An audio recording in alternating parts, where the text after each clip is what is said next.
Very good morning. आज आप लोगों का टॉपिक है ट्रांसपोर्टेशन इंजीनियरिंग में ट्रांजिशन कर्व।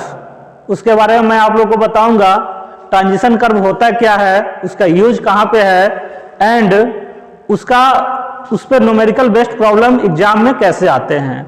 तो ट्रांजिशन कर्व हमारा जो रोड पेमेंट में स्ट्रेट एंड सर्कुलर के बीच में प्रोवाइड होता है। जैसा कि मैंने बोर्ड पर आपको एक डायग्राम बना के रखा है। तो ये मान लीजिए कि आपका एक रोड है, ठीक है, रोड पेमेंट है, जहां पे ये आपको जो स्टार्टिंग होता है वो होता है स्ट्रेट, देन सर्कुलर, और सर्कुलर और स्ट्रेट के बीच में जो हम प्रोवाइड करते हैं वो ट्रांजिशन कर्व प्रोवाइड करते हैं।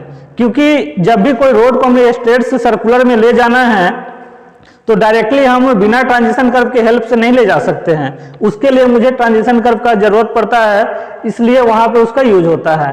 देन आप लोग का एग्जाम में आएगा कि उसका ऑब्जेक्टिव क्या क्या होते हैं, what is objective of transition curve. तो पहला ऑब्जेक्टिव है कि आपका टू अवॉइड सडन जर्क, आपका जो भी जर्क वगैरह होता है उसको वो अवॉइड करता है। नेक्स्ट है आपका to gradually introduce centrifugal force between straight and circular curve. मतलब कि ये हुआ कि आपका कर्व के पास आउटवर्ड डायरेक्शन में सेंट्रीफ्यूगल फोर्स लगता है जो कि हमारा व्हीकल को जो वहां पे मूवमेंट होता है उसके टेंडेंसी को रोकता है। तो वहां पे हमारा ट्रांजिशन कर्व का यूज होता है। नेक्स्ट आपका पॉइंट है to introduce super elevation and extra widening. जैसा कि मैंने आपको एक्स्ट्रा वाइडनिंग और सुपर एलिवेशन के बारे में बताया है, तो उसको क्या करता है, इंट्रोड्यूस करता है ट्रांजिशन कर्व। नेक्स्ट आपका पॉइंट है टू इंप्रूव एस्थेटिक अपीयरेंस। होता क्या है कि देखिए स्ट्रेट से जब आपका सर्कुलर में रोड जाएगा तो आपका एक एस्थेटिक अपीयरेंस भी बनाता है, जहां पे यूज है ट्रांजिशन कर्व का। देन आपका नेक्स्ट है टाइप ऑफ ट्रांजिशन कर्व। कितने तरह का आपका ट्रांजिशन कर्व होता है। तो पहला टाइप है आपका स्पाइरल क्लोथाइड, नेक्स्ट है आपका Bernoulli lemniscate and third है आपका क्यूबिक पाराबोला। तो ये जो होता है आपका टाइप हो गया। नेक्स्ट अब हम लोग बात करेंगे कि देखिए ट्रांजिशन कर्व पे लेंथ बेस्ड प्रॉब्लम हमारा न्यूमेरिकल बनता है, तो उसमें फॉर्मूला क्या क्या होता है उसके बारे में मैं अभी आपको बताऊंगा। तो आप यहाँ पे देखिए कि लेंथ ऑफ ट्रांजिशन कर्व, तो इस पे पहला है कि based on rate of change of acceleration, rate of change of centrifugal acceleration. इस पे आपका जो प्रॉब्लम बनता है उसमें हम निकालते हैं V cube by C R, जहां पे v क्या है, c क्या है और r क्या है, इसके बारे में मैं अभी आपको बताऊंगा। v मेरा होता है स्पीड, जो कि मीटर पर सेकंड में हमें लेना है।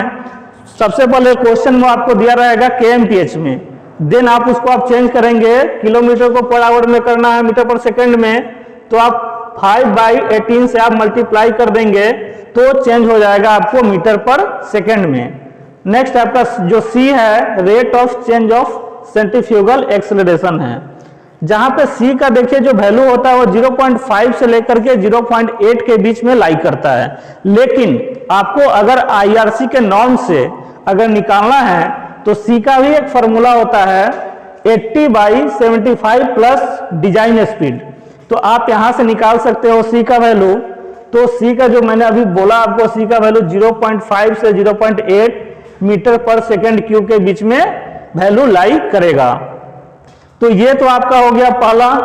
नेक्स्ट आपको होता है based on rate of change of super elevation. इसमें आपको सुपर एलिवेशन के बेस पे लेंथ हम कैसे निकालते हैं उसके बारे में स्टूडेंट्स अभी मैं आपको बताऊंगा।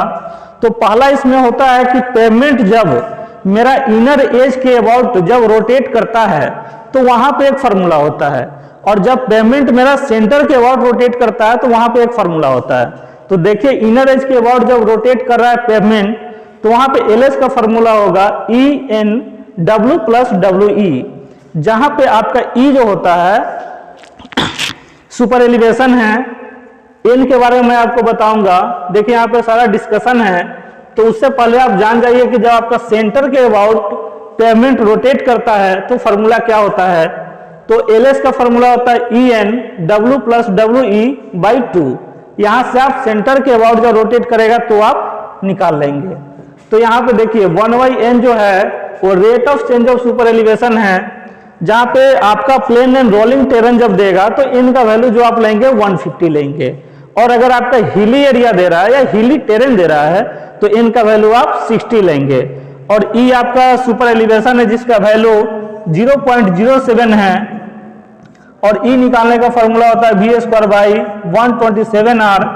जबकि अगर डिजाइन स्पीड की बात कर दे, डिजाइन स्पीड, तो आप भी का फॉर्मूला लगाएंगे, यहां से ई निकालेंगे वी स्क्वायर बाई 225R लगा करके, ठीक है।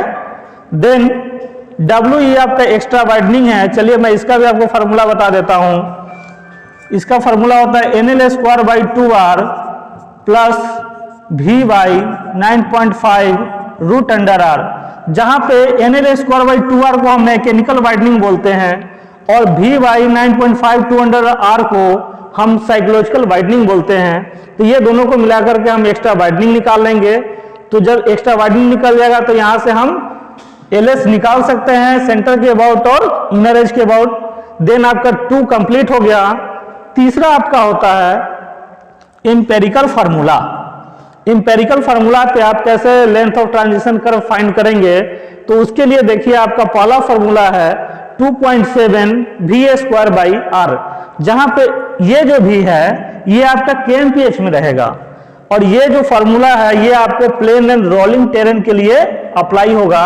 जबकि क्वेश्चन में आपको बोल दे कि LS आप निकालिए हिली एरिया के लिए, तो हिली एरिया के लिए फॉर्मूला हो जाता है वी स्क्वायर बाई आर। तो यहां से आप निकाल सकते हैं लेंथ ऑफ ट्रांजिशन कर्व। लेकिन यहां आपका क्वेश्चन में पूछ लेगा कि जैसे आपका पहला से लेंथ निकाले, दूसरा से निकाले और तीसरा से आपने निकाला, तो तीनों में जो आपका मैक्सिमम जो वैल्यू होगा, मैक्सिमम वैल्यू, देन वही होगा आपका length of transition curve, length of transition curve. तो ये आपका टॉपिक फिनिश्ड हो गया यहां पे। Thank you very much.